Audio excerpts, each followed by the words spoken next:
And welcome once again to the RealAg Radio After Show, I should say. Thanks so much for joining us here today on YouTube and Twitter. We just had a great live show. It was really fantastic. Lots of issues covered, a lot of big issues. Covered the markets with John Dreger of Left Field Commodity Research, talking about what's with India's decision to start to limit the export of wheat. We talked about what's going on in canola. Real Agriculture broke a story today. I think we were the first. We even beat the Toronto Star. China is looks like they have lifted the export ban on Richardson's and Viterra shipping raw canola seed into China. So we covered that. We heard from Jamie Pushinger from Farming Smarter about some of the events they have coming up here over the summer. And then we had Jim Wiesmeyer from Pro Farmer on the show as well, talking about the dairy TRQ trade issues between the U.S. and Canada and what resolves all of that mess. And will either side ever be happy? I think it's a really good question at this point. And will the U.S. apply retaliatory tariffs to Canada over dairy access? Time will tell. Well, if you want to participate in today's after show, would really love to hear from you. All you got to do is put your comment on YouTube or Twitter, no matter where you're watching. We are live, so we're having fun. Yesterday, we had Kara Oosterhuis join us, and today, special treat here on the after show, we have Bern Tobin. I'm going to bring Bern in, and there he is. Hey, Bern, how are you? Oh, I muted you. There. Unmute yourself, Bern. You muted me. There we go. I know. I was just trying to be the producer. Hey, welcome. How's it going?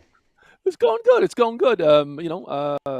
It is seeding season, planting season here in the east. The weather's up and down, but been getting out and about like Kara did yesterday. Spending some time with some farmers in some fields, chasing planters. Home today at the home office here in Georgetown, Ontario, but back on the road tomorrow. Yeah. I'm wearing my Blue Jays hat, as you can see, even, today's game day. And we need to start hitting with runners in scoring position, Bern. Last time I checked, last in the league, and by a margin of some sort, which is unbelievable that those guys, with all that stack lineup, murderer's row, whatever you want to call them, can't get a hit when it counts. Amazing. Yeah. One more sports question, then we will get to farming. You got Flames or Oilers? Well, I think it's the Oilers. Whoa. Yeah, whoa. I mean, you have to understand, being in Toronto, watching Austin Matthews fail, the Leafs get up and, say, hey, nothing's wrong. Hey, we haven't won playoff series in 6 years. The Shanna plan is it's on track. And nothing to see here. There's nothing to see here. The sheer gall and audacity to stand up in front of the people saying nothing's wrong. So here's the thing. We have one of the sort of generational players here in Toronto, Austin Matthews, who does nothing really, who really does not lift. Connor McDavid won that series the last time. I think you are on the precipice of watching a generational player lift a team to the Stanley Cup or the finals, and unfortunately, he is going to lift the Edmonton Oilers past the Calgary Flames. Well, I hope not.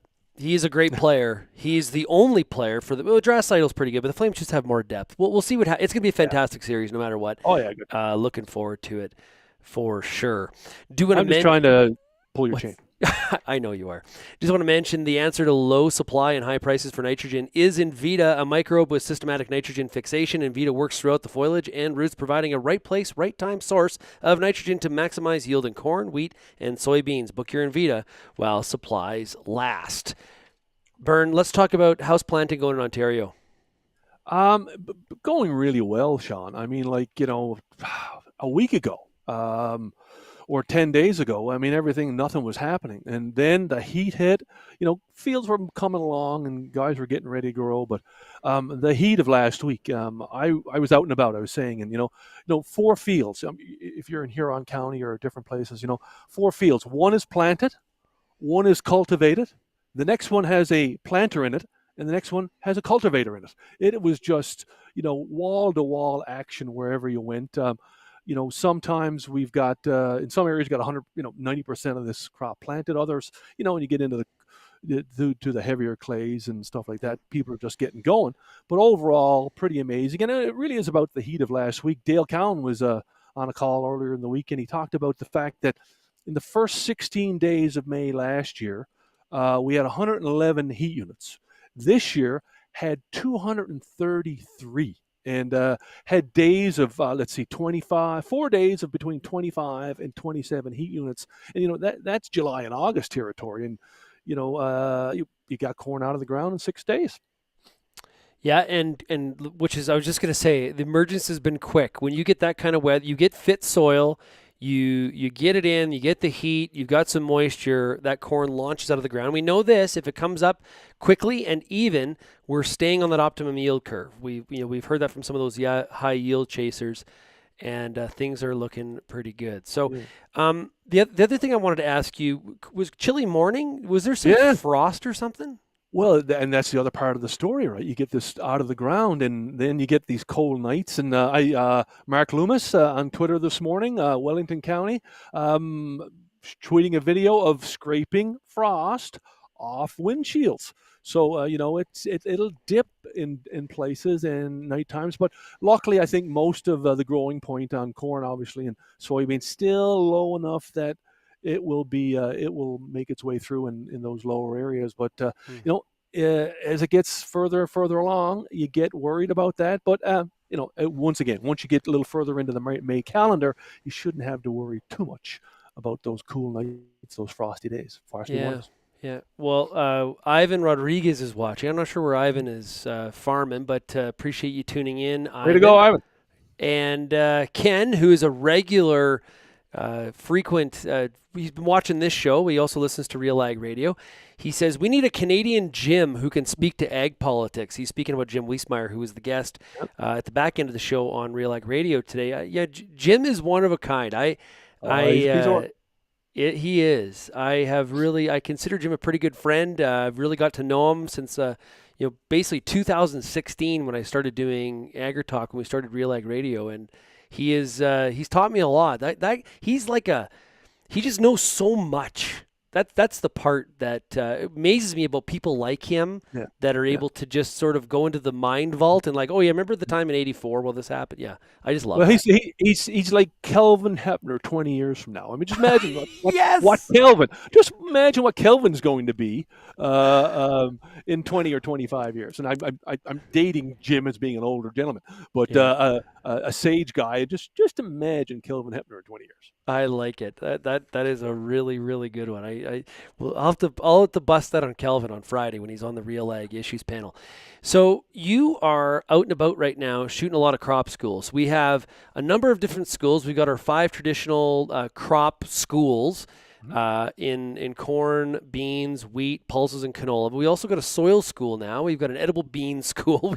We've got educational content coming out our ears, so to speak. You look at the list. We'll do 200 plus videos this year. 200. Maybe a little shy of 200, but and I think last year we did diagnostic days, which was a big project, and we may be doing something on that again this year. So just tremendous amounts of video, and Kara and all the team are here and everywhere, and I was out last week again. It's interesting this time of year. People are really too busy to talk to you, but they're always willing to help, and this time of year you can get out and get the footage you need, and sometimes you go back and do the interview a little later, and that was the case for a couple of days last week. I don't want to bother people, want to slow them down, but everybody's kind of willing to help. So I'm ripping through out on the road, and I send a tweet out. I send a note to Steph Burlett at the Agrimart, and I said, "Who's planting corn? I want to get behind the planter and get some footage." And so I pull into the Agrimart, talk to Brussels Agrimart, and talk to Steph, and they're finished. They're finished planting corn and beans almost. And so she's on her phone just calling guys she knows, and says, she phones a guy like Ed Tollinar. I said, "Ed, are you planting corn?" "Yeah, Bern's going to come over and ride with you." So I roll over there, jump in with Ed, and we're riding, and I got my cameras set up and stuff like that. And it's great. I hadn't met Ed before, and they're, once we get everything rolling and we get on some lines, we're sharing life stories. He's telling me that he's been farming down here since the early 70s and got probably a couple of thousand acres. And now he's moved up to Matheson. So he will plant all his corn and his crops and head about 8.5 hours north to Matheson, which is, for people who know, north of Timmins, or around that way, an hour and a half north of New Liskeard. And he's planting canola and grains and peas.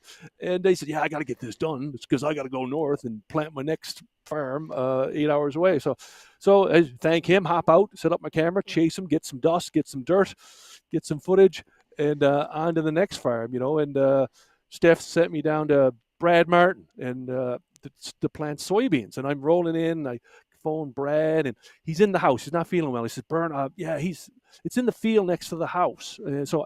So I'm driving, and he's on the phone sending me texts saying, no, it's not. Just go further down the field. Go to the back field. So I'm getting directions from him in the house on how to find the guys planting. And we get over there, and there they are. And another great shoot. Everybody just, helping out and trying not to slow people down, but get what we need. And farmers are great.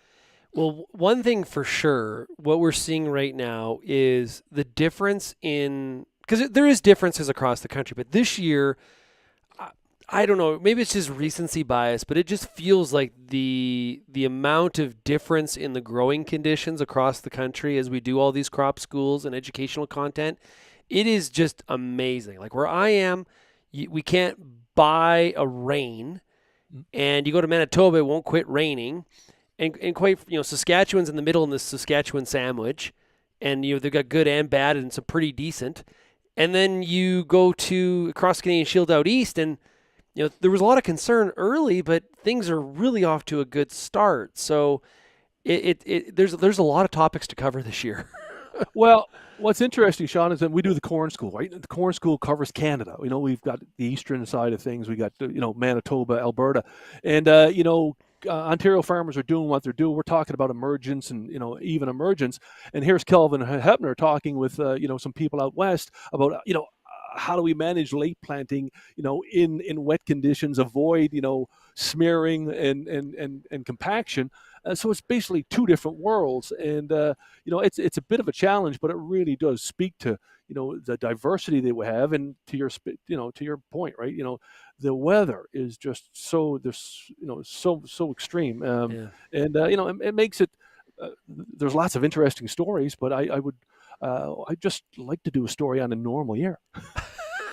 Yeah, a lot of farmers have put it this way. We just got to get to average yield. Just get me to average yield, and I know with these markets I can make some money. We heard John Dreger from Left Field Commodity Research say on the show today that from a corn perspective, it's really hard to make a bearish argument for corn right now based on planting progress, emergence progress, the acre reduction, more acre reduction potentially in the tight balance sheet that's already existing. So maybe there's an opportunity that this market goes even higher from this point. So I was kind of surprised he was that forthright about it, but he makes a very good case. Ivan says, hello, I'm from Mexico. Oh. We're about to harvest corn in the area. Very, very cool. Thanks a lot for tuning in, Ivan. Appreciate it. Very cool. I remember doing a corn school on, technology from Mexico a couple of years ago. Nitrogen producing hybrids. Generate their own nitrogen, which is a big story about a lot of things these days. How do we get nitrogen, and how do we use some products to get some nitrogen fixation? Yeah, that's the cool thing about broadcasting on places like YouTube or the web is that you get people like Ivan tuning in from somewhere else in the world. So really appreciate you tuning in, Ivan, for sure.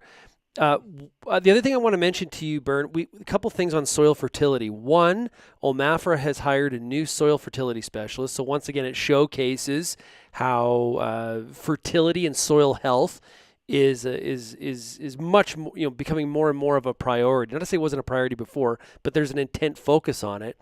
And we're also expanding our soil school this year, which is kind of lock and step with all of that increased interest for sure. We're taking the Soil School National, which is going to be awesome. Yeah, a couple of things. Like first, for starters, Colin Elgie going to join Omafra as the the soil fertility specialist. So, it's not necessarily a new role.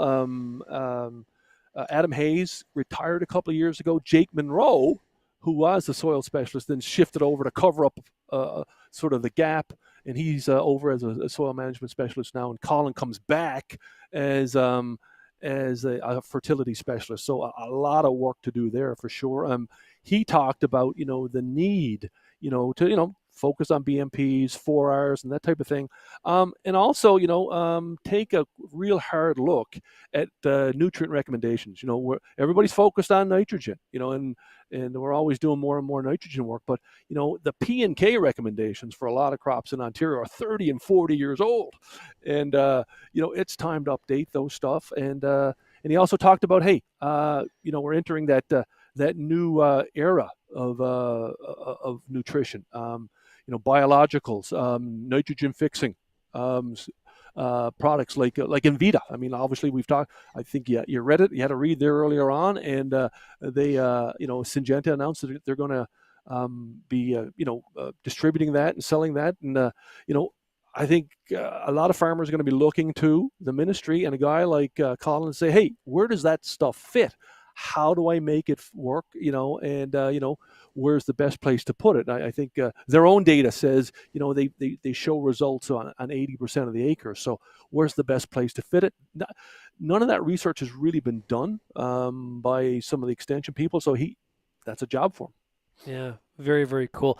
Just saw a tweet from Agriculture Minister Marie-Claude Bibeau saying today China decided to reinstate market access for our canola companies. She's referring to Viterra and Richardson's. We know that Canada has the best canola in the world, and we stand shoulder to shoulder with our canola producers. And then there's a link to the official statement by Global Affairs. So, great news. Yeah, so great news. It's I was wondering when that was all going to change. It's one of those things, Bern, where, we have seen so much trade-related stuff. India on wheat exports, Indonesia on palm oil. There's just, we saw the inflation number today. All of it kind of, the puzzle all sort of fits together. But it's good to see some lowering of trade restrictions. It's good for an exporting country like Canada. Yeah, it's nice to see that, that lock get busted and pushed through, because everything's been flowing one way here. So it's good to get something flowing. Yeah. Hey, I wanted to mention to you about Soil School. You mentioned it up. You brought it up. Yep. One of the great successes of our video programs in the last couple of years started here with a focus on Ontario in the last couple of years. Now this year, we are going to go west and south with some support, some sponsorship support from Mosaic. Again, we're going to be telling the soil health and soil school story from Western Canada. Going to be filming some episodes out there, and we're going to head to the U.S. try to make, I guess, our first international program. Actually, no, I would imagine this radio station radio program might be our first international. But so looking forward to heading down there. And I think I may have mentioned to you that we might want to go down to the University of Minnesota and hook up with Jody DeYoung-Hughes, who's been on with us in the past. And if I do my math right, that's about 4.5 hours from Kelvin Hepner. And he's a big Blue Jays fan, for example, and I happen to know that the Blue Jays are in town August 4th, 5th, 6th, and 7th, something like that. So if you can come up with some tickets, I bet you we can probably get them down to the University of Minnesota, film a soil school episode, and catch a game. Bribe him with Blue Jay tickets. I like it. Gotta have a plan. You know what? It is very smart to always time road trips during the baseball season to the baseball schedule and ballparks you want to visit and teams you want to see. And if it's your team, that's even better. So, there was another situation in the studio today where we were planning a trip to Ontario, and I was right away, the first thing I do is I look at the Blue Jays schedule. Okay, when are they home that week? It's important stuff, Bern. I know. You and I have sort of cemented that relationship over the years and seen a few ball games, and I like your style. Yeah, absolutely. Hey, Bern, thanks so much for joining us here on the After Show. Much appreciated. Always fun, Shaun. We'll tell you what we get up to next week. We'll catch up with you on down the road. Yeah, for sure. We'll probably hear from you on Monday's show with some of those school episodes on Agronomic Monday. So You got it. all the best to you. Okay, great stuff today. Lots covered. Encourage you, if you did miss RealAg Radio, you can download the podcast. Go to wherever you download your podcast, Apple Podcasts, Spotify, whatever you're using. It doesn't matter. Just find RealAg Radio, and you won't miss any of the episodes. And if you do have Sirius, try to find the SiriusXM app. It's a great app that's easy to use, and there's some on-demand stuff there as well. We are breaking in the international today. We also got a good evening from Arthur, who is in Brazil. So we're rocking it today on the international front. Good to see you there, Arthur, for sure. Thanks everybody for getting real and getting connected with the RealAg Radio After Show. Cheers, everybody.